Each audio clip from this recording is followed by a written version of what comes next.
Hey, what's up? Hopefully we're going live. I want to see if I'm even live on my Facebook, since I'm kind of going rogue, going at it alone here in the office, trying to get you guys some great information here. So give me a second, not to quiet my phone. So, y'all can hear me? Give me a thumbs up, give me a heart, like, whatever. Yeah, I can hear me on my phone. So here's the reality. I'm going to read to you straight from a New England Journal of Medicine article. It's a perspective. And this should be quite frightening, especially when you start to read into biblical scripture and just the act of walking out idolatry. See, when you look at the available science, and I'm going to bring this to you likely tomorrow. I'm hoping to be able to have it prepared, and I've got a few more research studies that I want to read through. There was a major research kind of synopsis and gathering. I want to say it's not an article because it's not peer-reviewed, but the individual gathered a substantial amount of peer-reviewed science and evidence. And the title of it, Masks Don't Work, a review of science relevant to COVID-19 social policies.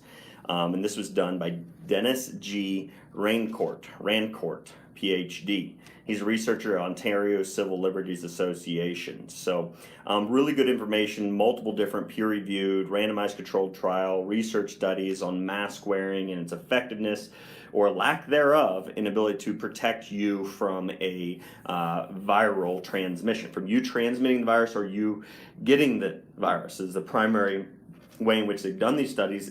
Are these masks like N95 respirators or surgical masks or cloth masks capable of protecting you from a viral infection? And in fact, there's no science that says it's there, at least what he was able to find. And I've found additional studies on top of the ones he lists in this write-up and gathering of information and scientific research. So again, the science is there, the research and resources are there, and I'll read you some of them, and we'll go through them in more detail later. One says face mask use in healthcare workers was not demonstrated to provide benefits in terms of cold and flu symptoms, cold symptoms or getting the cold. Again, coronavirus is the common cold virus. None of these studies reviewed showed a benefit in wearing masks in either healthcare workers or community member households. None of the studies established a conclusive, and these are different studies in each one of these statements. None of the studies established a conclusive relationship between masks, respirator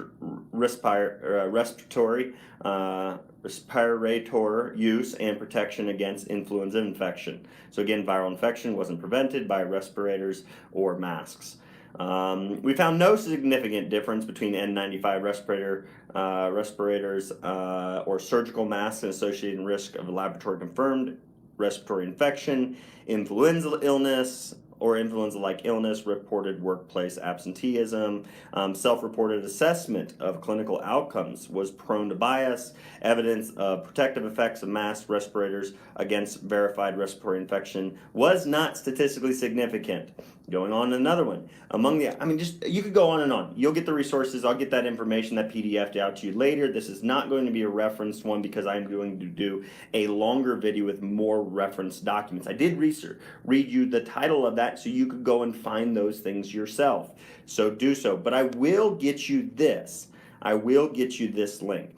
This comes from the New England Journal of Medicine, the primary thing that I want to discuss with you. Again, we're going to be going into more detail, and actually a buddy of mine, a friend of mine, head honcho of Wellness Way, is going to be talking to you about mask wearing as well tomorrow. So you're going to get two heavy hitters on this subject tomorrow, because the reality is it is unethical, it is immoral, it is in fact idolatrous to say that everybody needs to wear a mask. And how do I say that? How can I say that? Is they don't have science, they don't have evidence to their benefit. Of course, you could say, well, we got to do something, right? We got to, oh my God, there's a virus, we got to do something. That's literally what they say.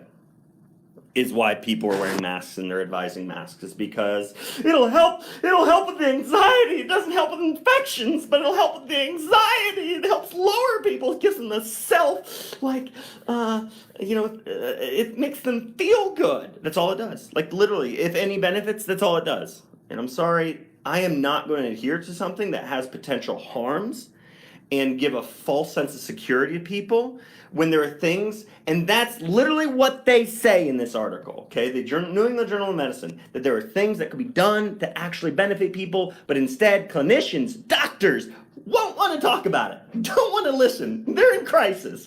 They're in randomized. I mean, again, I have literally been talking about here this week about, I talked already another video about a young man whose death was blamed on coronavirus, when in actuality, the likelihood of coronavirus having a negative effect on a 16-year-old or the vast majority of the population is slim to none if we were doing the right things to enhance our capability in our, not necessarily enhance, I guess enhance probably the wrong word, but if we are doing things to support our immunological responses that are necessary for us to fight off a virus.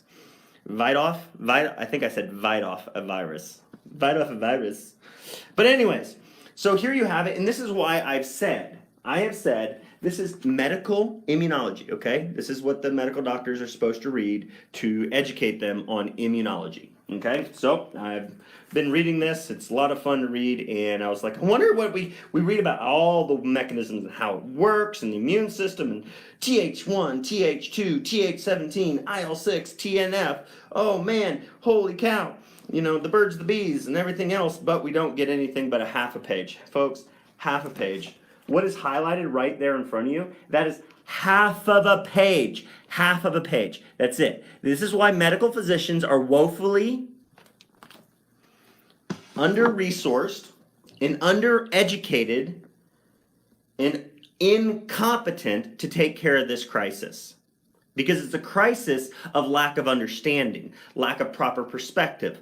It's a crisis that is being seen in the lives of many Americans and people around the world who are succumbing to a severe infection. But ultimately, that's not because of a virus. That's because they have been led to believe in a system that wants you to believe that a vaccine or drugs are the only way to survive a viral infection, a pandemic, influenza, anything. But yet there's massive evidence and support to say we could be doing some of the most simple things that could have reduced the mortality rates from any infection. But instead of doing that, which would have a broad spectrum, a blanketing effect across the masses of the world to reduce infectious disease, death, and severe illness, they literally talk about the proper immune responses of need for C, B9, E, zinc, iron, vitamin A, and D. That's all they mention. That's it. There's a lot more things your body needs, and there's a lot more things that can interfere with your body's capability of mounting a proper immune response. But that's it. I just want to highlight, this is why medical physicians are horrible at keeping people healthy, because they get a half a page on the things you need to be consuming. And they don't even get all the things you need. They don't even get told that. They're not even educated on everything you would need to mount a proper immune response. What would be necessary for the human body to mount an immune response. They talk about what takes place in the human body during a proper immune response. Well, I think it would be a good idea to make sure that you provide the raw materials necessary for that immunological response to take place in the human body. But let's not talk about that in a medical journal. That would be ridiculous. No, we don't want medical doctors to be talking about vitamin D, getting out in the sun. I mean, shoot, I was telling my wife this morning, I'm in the shower, I'm like, babe, I got a brilliant idea. I'm going to go take a bath in the river and videotape it. Yeah, you all heard that, right?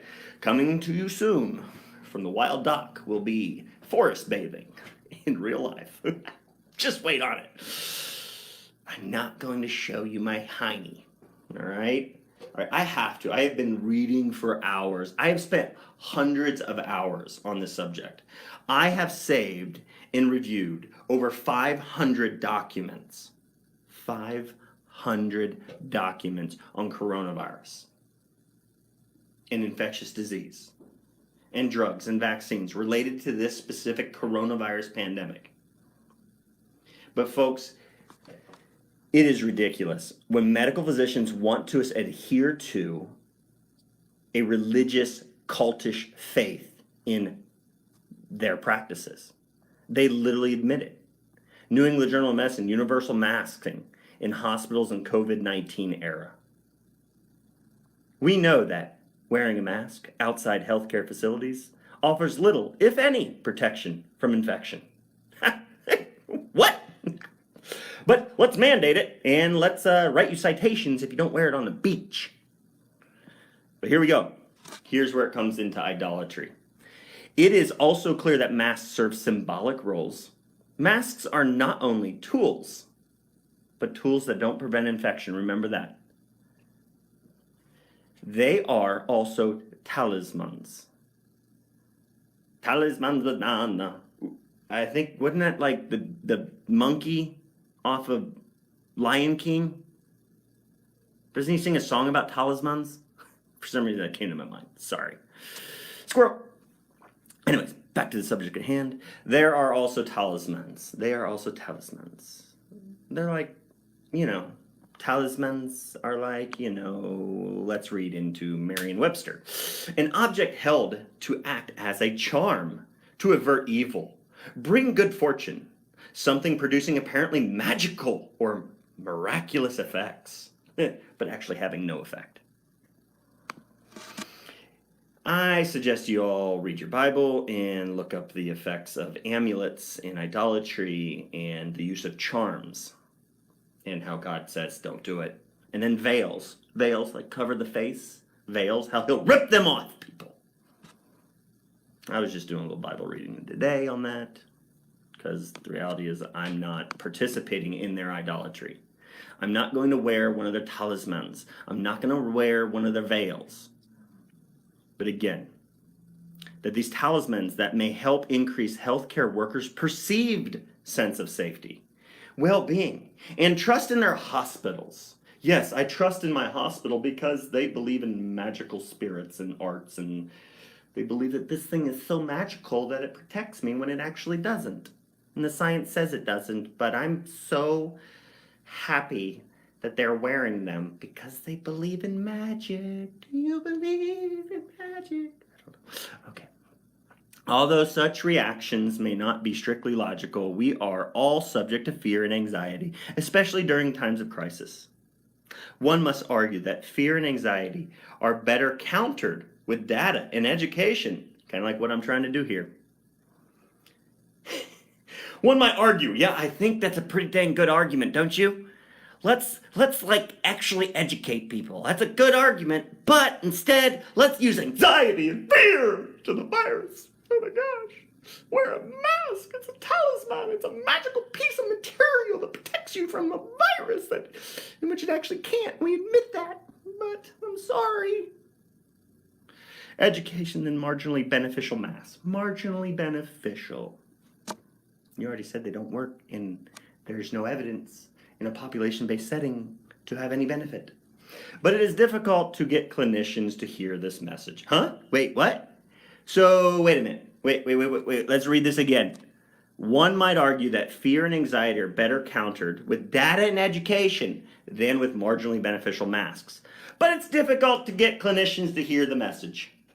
Wait, it's difficult to get medical physicians to listen to data and education?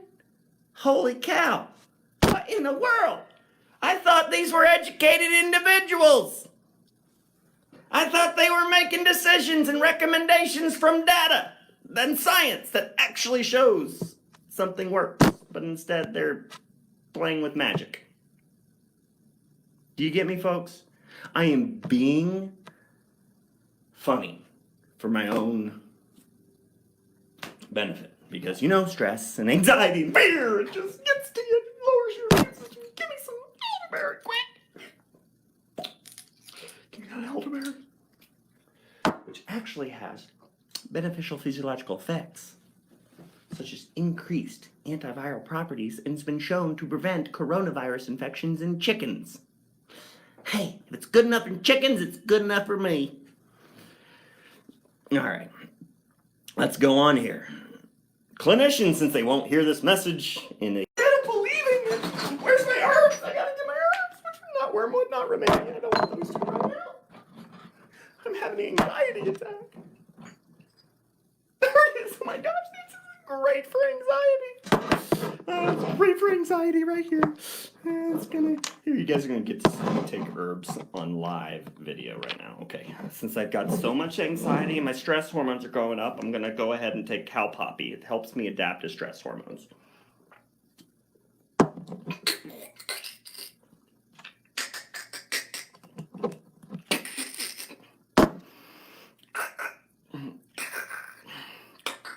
Ever seen Dumb and Dumber? It's one of my favorite movies. When the police officer drinks the, you know what? Better yet for anxiety is this nervine. It's called kava. And I know somebody's going to say it. Kava could injure your liver. Yeah, but it does it far less than Tylenol does. And Tylenol increases your risk of transmitting an infection. Anybody else got this epiphany? So, I'll show you this later, but I've done it in fever talks on fever-reducing medications and the benefits of fever and how reducing fever is actually increased transmission and spread and increase your risk of dying. And yet that's what they recommend you do anytime you get a cough or cold, take a fever reducer. But yet science has actually said that thousands of people, I'll do a video on this. Maybe I'll do it even tonight. I don't know. We'll see. But, you know, so it's like they're checking your temperature before you walk in the dentist, before you walk in a restaurant. You know what people are going to do? Well, I still want to go out in public and eat my dinner. I still want to go to my dentist appointment. I can't miss it. Oh, I got a fever. Better take me some Tylenol real quick and ibuprofen. I'll take that stuff and lower my fever. Trust me, not everybody says that. But anyways, this is just, you know, they use fever reducers and then they go out and the fever. Oh, your thermometer. I got me a magical potion that takes down my fever, and therefore I can walk in this restaurant, walk in my dentist's office, walk in all these places. I can go out in public. I can even go to work. Woo! Fever reducers, they've been increasing viral transmission and illness since they were adopted, you know, and invented. And because of that, I am able to go out in public and they can use that little fancy-dancy thermometer, wave that wand across my forehead, but my drugs are preventing me from elevating my temperature, which helps me fight off an infection. But I don't care. I'm spreading more virus and going out in public, and nobody knows it. People aren't evil like that. They're not like, I'm taking a fever reducer so I can go out in public and spread the virus. But that's really what they're doing. That's what the science says and the data. But remember, your medical physicians, somehow, when they're got all that anxiety, they need a little bit of kava. So, oh my God, I don't even want to take the kava. Have anybody else taken it? Liquid herbs are extremely potent and very beneficial, but and very bioavailable. But y'all are thinking, man, this guy's drank too many herbs today.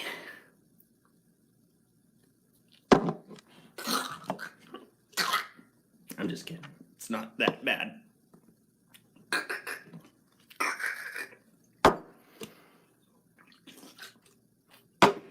Wash it down. That is not full of sugar, I promise. So, but again, they're full of anxiety. So the data and information and evidence shows that fever reducers, telling everybody and taking those off the shelves would save more lives. Not only preventing people from taking the drug, which would then cause them to be able to fight off the infection more efficiently and survive better, which every study in human and animal trials has always shown that reducing a fever increases your risk of dying, okay? Even shaving the hair off of a ferret can increase the risk of the ferret dying. Yeah, God bless the ferrets. All those ferrets who have been sacrificed time and time again. A moment of silence for all the ferrets. Just God bless the ferrets.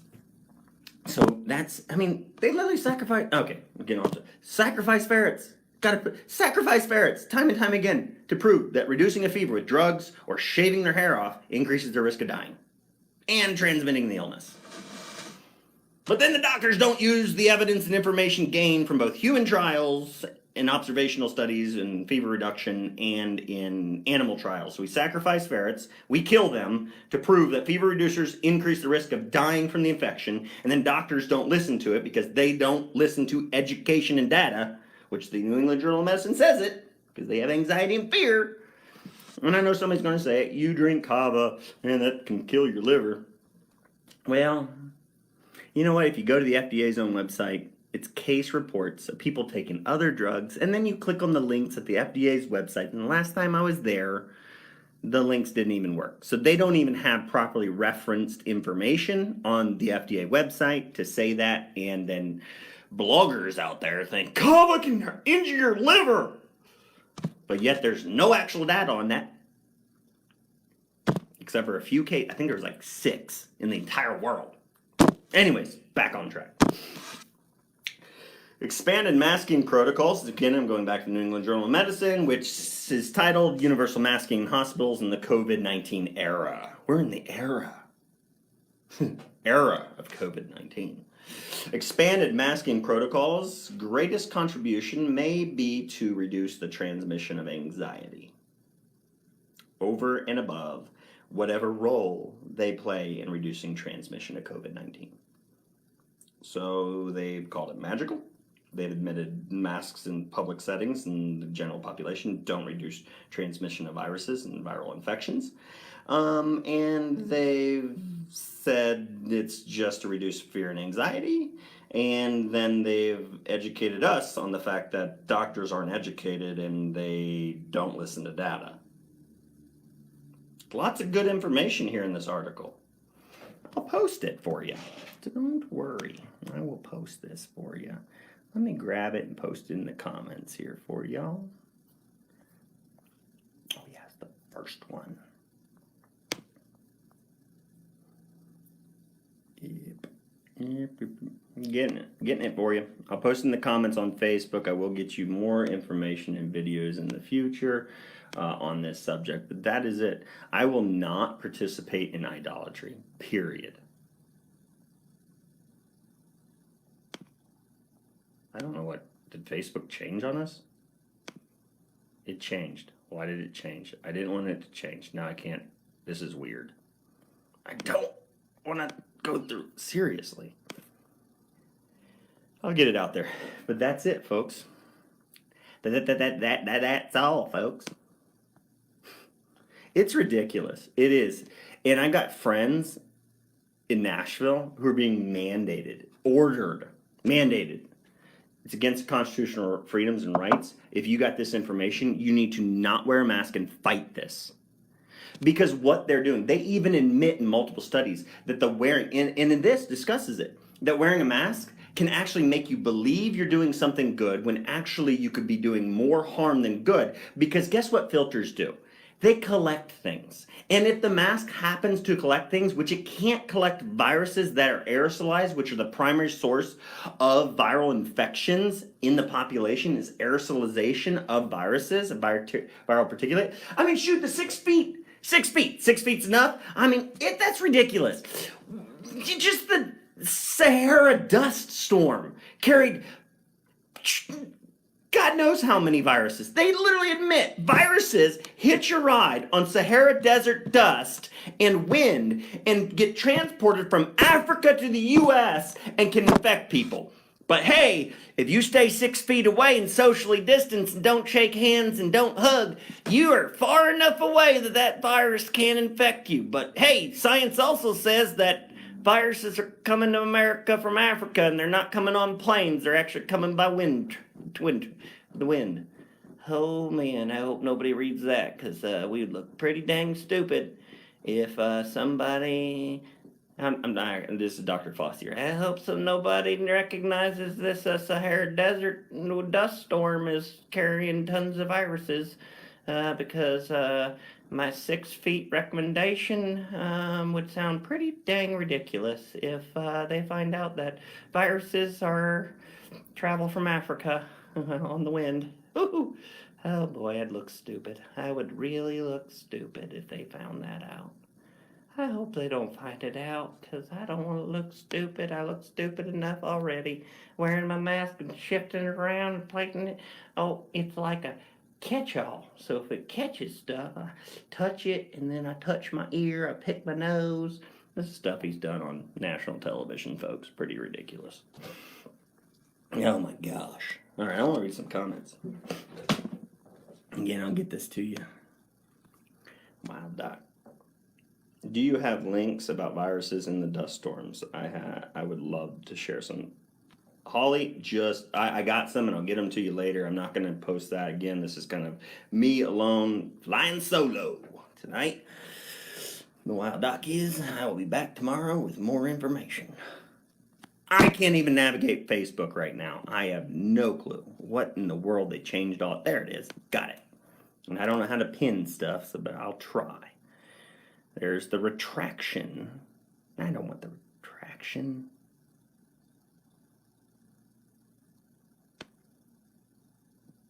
Why did it do that? I don't want that one. Yeah. All right. Universal mask wearing. New England Journal of Medicine. In the era of COVID-19. Will be posted in 3, 2, 1. Posted. All right, so it's posted there. I don't know if I can pin it. I don't know if I even know how to do that.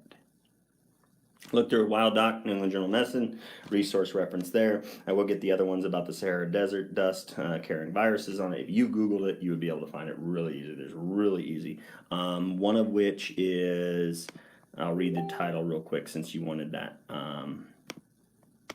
There's a title on billions of viruses are falling to Earth right now.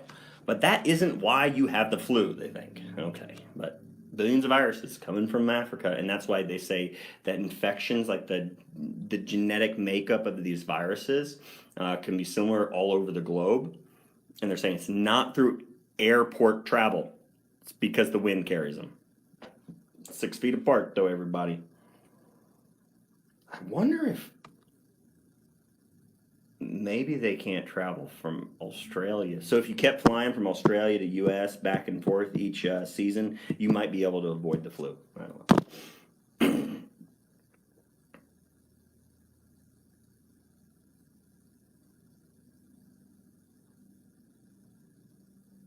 Your transcript said we sacrificed Bart's. Parents, I don't know what a transcript is. Well, I know what a transcript is. I didn't know that Facebook transcribed things. Let me look at some of these. Paula says, yes, here's a link to Dell Big Trees. Yeah. Question, this whole mess is the asymptomatic person. Is there any studies or documentation that proves a person that is asymptomatic shedding the virus? Isn't there a part that symptoms start and that is when the person can spread the virus? Just because there is viral in the nasal does not mean it is replicated in the cells, right? No.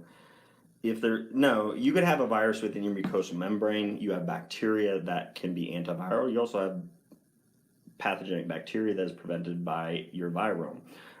So understanding the way in which your mucosal membrane immunity functions is extremely important. That's why we do proper testing on people who have immune deficiency issues, and when we can elevate their immune system, we can restore their immune system, we can get rid of deficiencies, we can correct inflammatory disorders and problems, you can get their mucosal membrane immune system back online.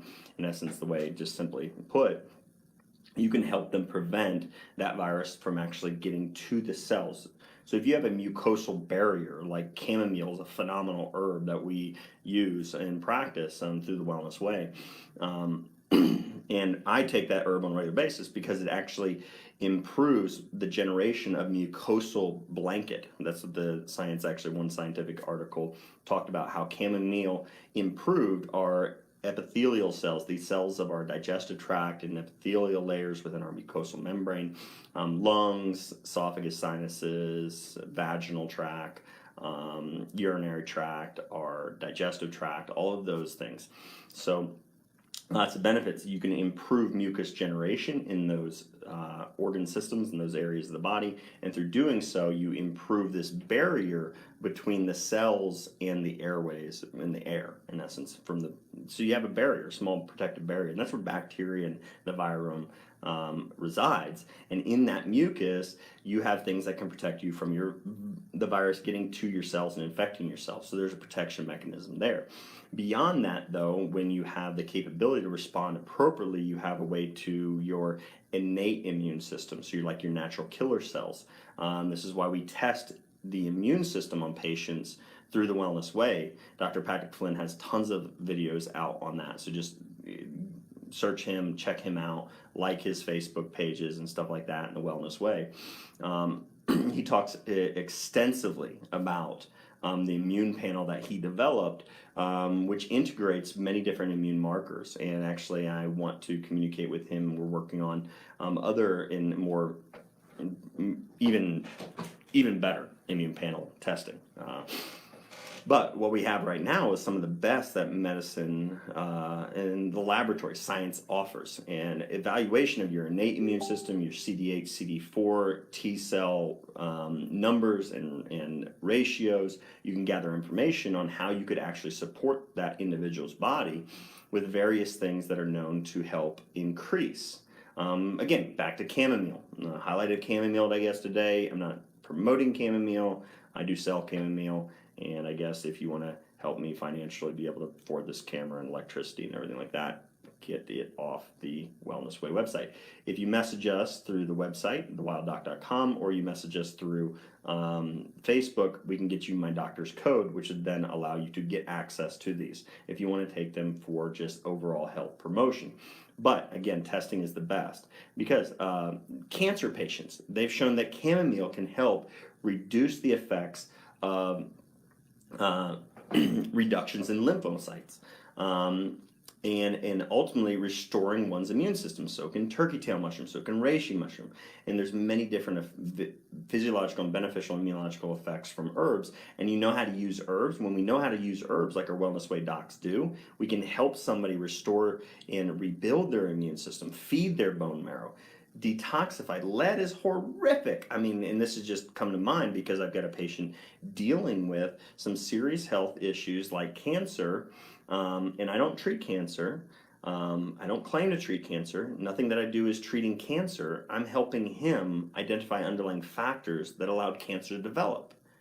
Meanwhile, he can go to his medical physicians if he so desires and get their medical treatments to cut, poison, or burn that cancer out. But the reality is, that doesn't fix why he got cancer in the first place. One of the things he's extremely toxic in is lead, likely through occupational exposure. And lead destroys your bone marrow. It accumulates in your bone, big time.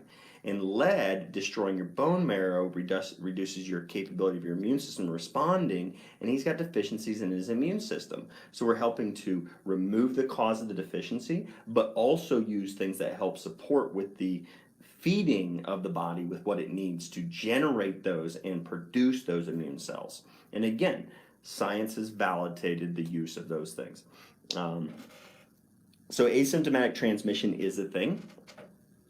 Before you become symptomatic, typically you've already had one of these articles and studies that I had actually talked about how it only takes several hours after, and it could only take one virus in a susceptible individual. Some people would need more virus exposures, that type of thing, get through the mucosal blanket. That virus then is able to penetrate a single cell. That single cell starts to, within a matter of, I think it was 3 to 6 hours. I wonder if that's in here.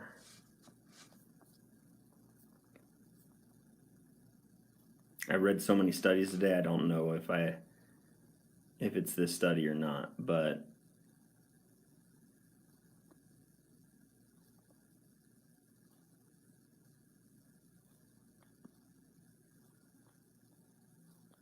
I might be looking and I can't find it. 6H. No, it might not be this study. Sorry. Nope, here it is actually.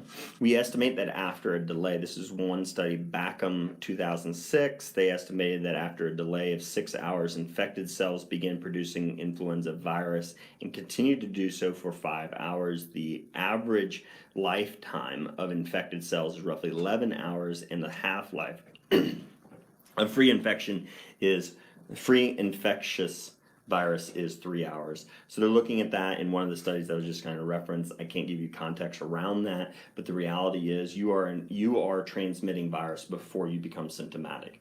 That is documented. You aerosolize. They know that people aerosolize. I've done an article on aerosolization of influenza virus in those who were twice vaccinated. 2 rounds of the influenza vaccine increases their rate of viral aerosolization like 600%.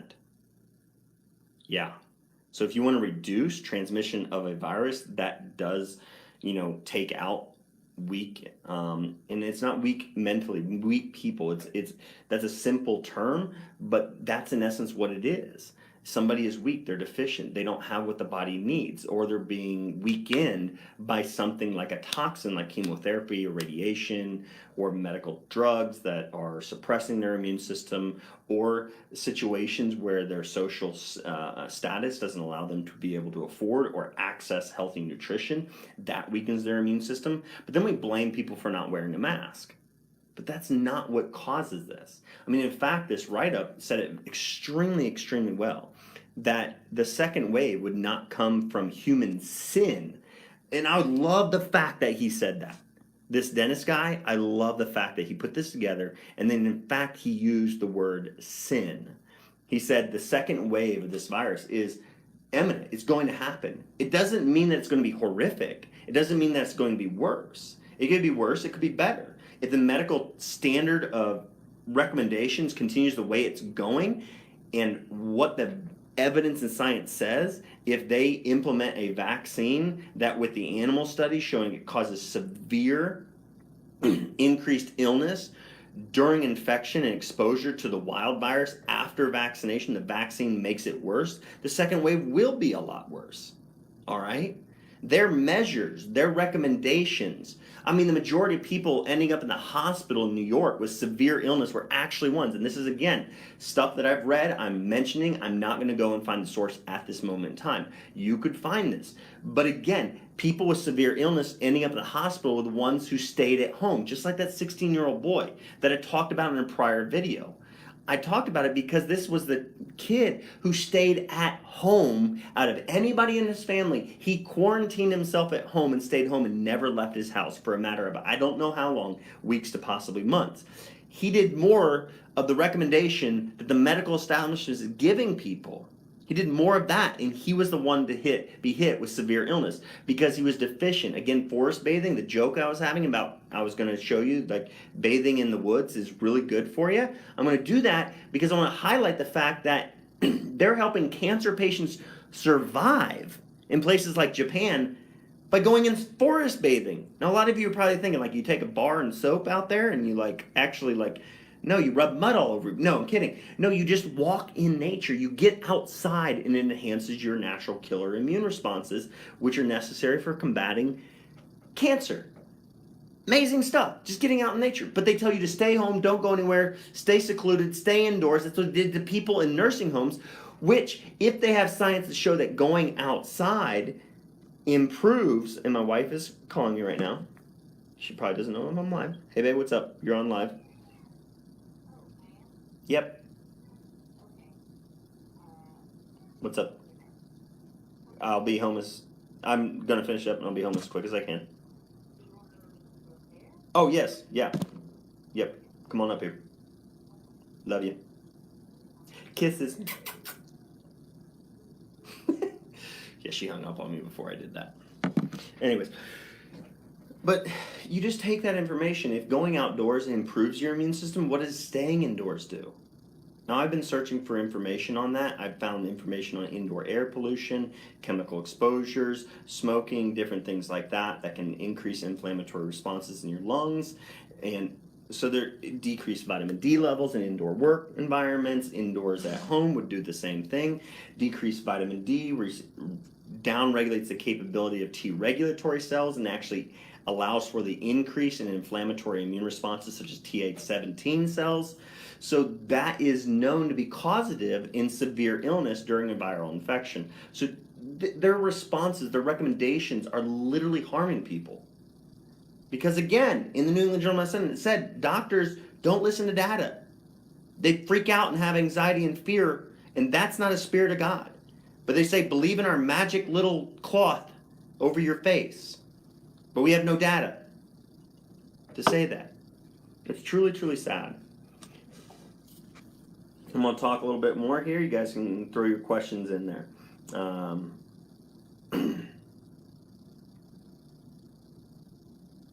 I have somebody that threw in some more research studies. Awesome, thank you so much. I need info on mushrooms. Have you discussed? I've been meaning to research, but my life is busy. If anyone has info, I appreciate it. Yvonne, I have tons. All right, and I'll start doing more videos on mushrooms. River bathing sound good. How about mud bathing in a bog? Perfect, Sandra. Just stay away from the snakes. No, T2D does not work right now. Oh yeah, I read this. Awesome. I walked away. I missed something. Oh, love me some kava kava. Yes, Holly. I love your humor, sarcasm. Jean says. Dr. Wild is hilarious. Parents do that all the time when they send their kids to school. Yep. Your transcript said Bart's. Revert back. If you wear a mask, are you a bad person? That's what they are forcing everyone to believe. I mean, somebody even went out and the non-mask wearers, they're our enemies. They are sowing discourse among brethren, and they're ignoring data and science, and there are things that are effective, and I'll talk about those in the future video, things that we've been doing in my office, that reduce viral particulate aerosolization in the air and make it fall to the ground. Let's just give the secret away. It's humidity. Increased humidifiers or increase the use of humidifier and essential oils have been shown in hospital settings and different settings to reduce viral aerosolization, which is the primary mechanism of transmission of viral illness to other people around you. So there you go. But no, they haven't spoke a word about it that I've seen. Maybe somebody has, but I haven't seen it. If we want to go to the grocery stores here, better have a mask, so I cut a slit in my masks. Do you have links to the viruses and dust storms? Yep. Found it, somebody said. Good job. Have you heard of Peggy Hall? No, I have not. The number of deaths decreased while the number of cases are skyrocketing. Speak about that, Doc.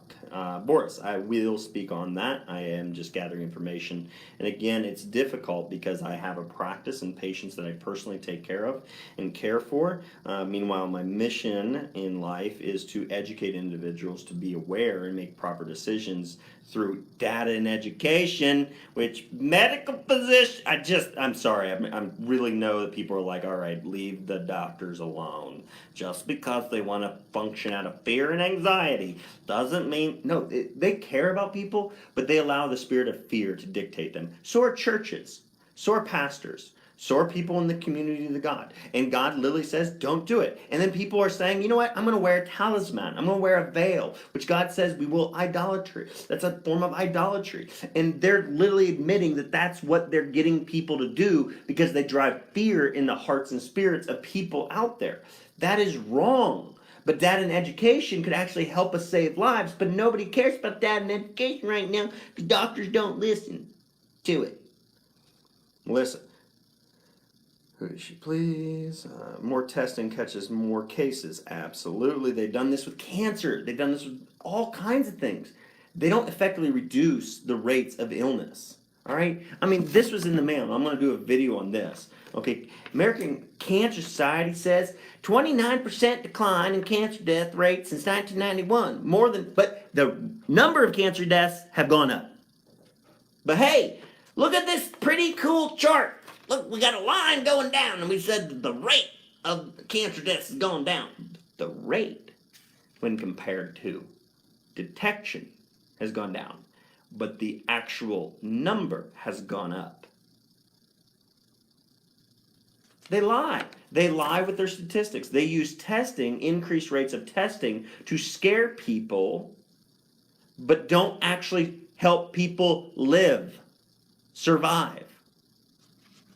And that's all over the scientific articles and journals.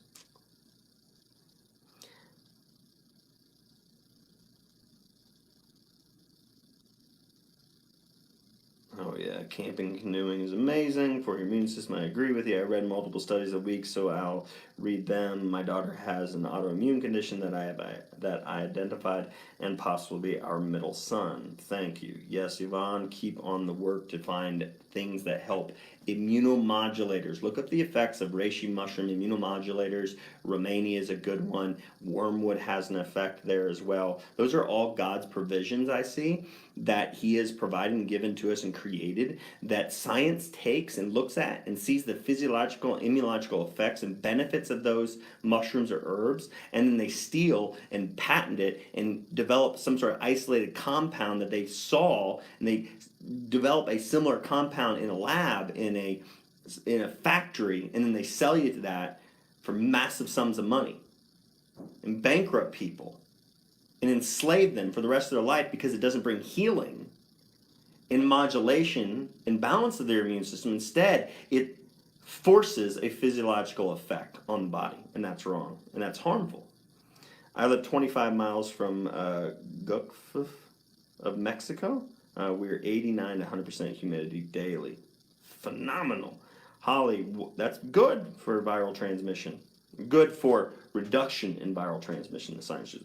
Once they have a vaccine, they will stop testing, the numbers will drop, and they will say the vaccine worked. Science. Yes, I was actually, Holly, that is one of the things I am going to go through. I don't know if you guys could actually see it. Let me see if I can bring it up. I'll give you a glimpse of it.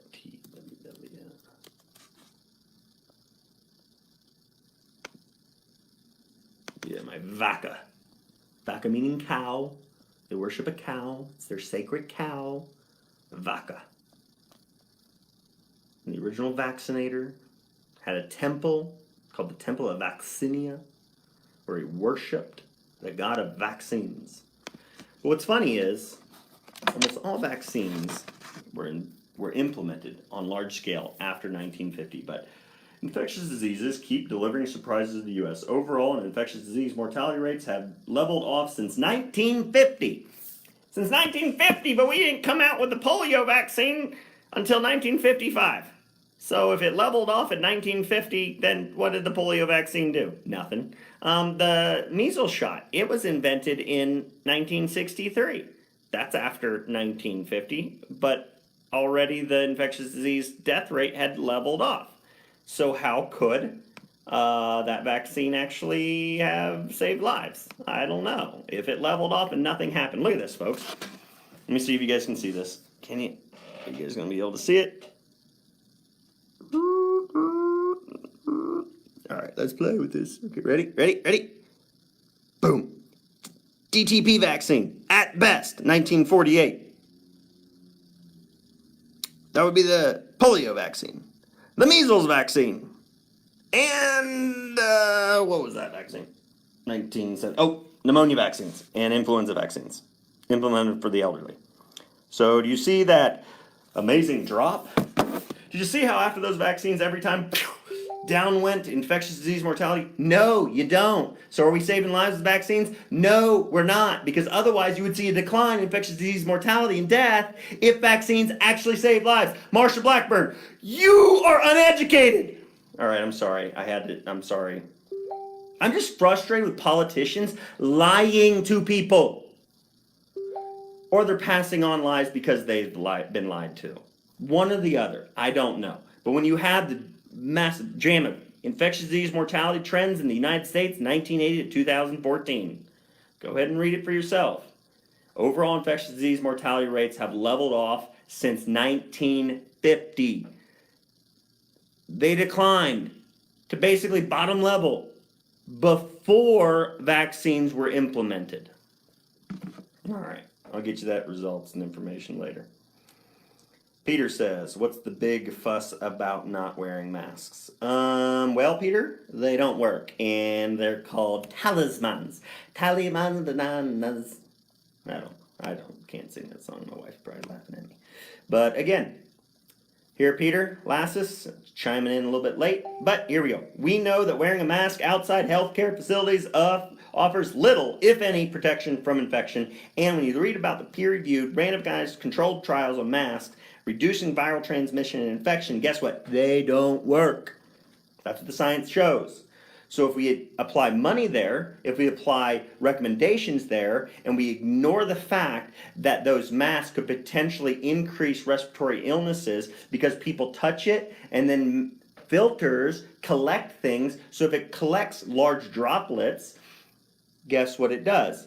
Then those droplets either basically evaporate, then you have aerosolization of the viral particulate. The virons then can be inhaled and they stay there on the mask as you're inhaling them repetitively. So if something was splashed on there and touching them, now you got it in your hands, you take your mask off, you scratch your nose because it's been itching underneath the mask, and then the material of the mask could potentially cause, or the cleaners people are putting on the mask could potentially cause increased inflammation in the airways, thus decreasing illness resistance.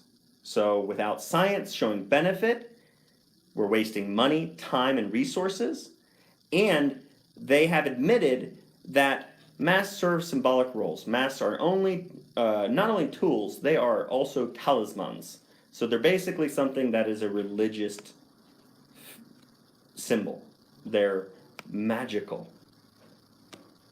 So I won't participate in idolatry and magic. What is the big fuss about wearing masks? What up, Dealana? Hello. How? What you doing up in here? Finishing up on a video. I'm headed out in just a minute. Okay. No worries. SIDS death lowered by 30% during this quarantine. Yes, I am gathering the information and documents on that as well. We'll be talking about it. The risk of transmit disease is lower. No, it's not, Peter. Show me your science. Exactly. If you don't know how to wear a mask in the right type, there is no point. But again, in public situations and even hospital settings, randomized controlled trials don't show it. Again, I'll get you a bunch of research studies to go ahead and review for yourself. And I'm hoping to be able to have that information for you tomorrow. So I am taking off, going on a date with my wife tonight. Yeah, we go on dates on the work night. Well, one of our little guys, Amos, prophet in the Bible, that was raised up by God, Jesus, before he came into the physical. The prophet Amos was raised up to show the kingdom of Israel their sinful ways and their idolatries. That is one of the reasons I named my son Amos, because that's what we're living in right now. We're living in a massive state of the church even believing in the idols of medicine, believing the deception of the devil. And it is a spirit. And I understand that all medical physicians are not here. I have been a little bit hard on them, considering the fact that New England Journal of Medicine admits clinicians won't listen to data. They won't listen to education, even though it would be better to help save lives. They don't listen to it because even they function out of fear, because that's what their model. The biggest thing that Dr. Patrick and I try, and the Wellness Way doctors try and get across, is you have to change your perspective. Because if you want to live in their model and you want to function out of a spirit of fear, nothing is going to change. We're not going to continue to save lives. We're going to continue to see more people die. Because out of fear comes the wrong responses. They function from that perspective. They teach doctors to function out of fear, not out of education, understanding, and data and science that shows effective measures that could be taken to save the lives of millions. Very simple things. And it's idolatry to continue to worship the medical system and the pharmaceutical system that wants you to believe that nothing can help you. Nothing can change this world except for vaccines, social distancing, wearing of masks, when none of that has scientific merit to it. When you look at the science that is not bought and paid for by Big Pharma. All right, I love you all. I appreciate you all. Please spread this truth, spread this information. Check out Dr. Patrick Flynn when he goes hardcore on the mask issue tomorrow.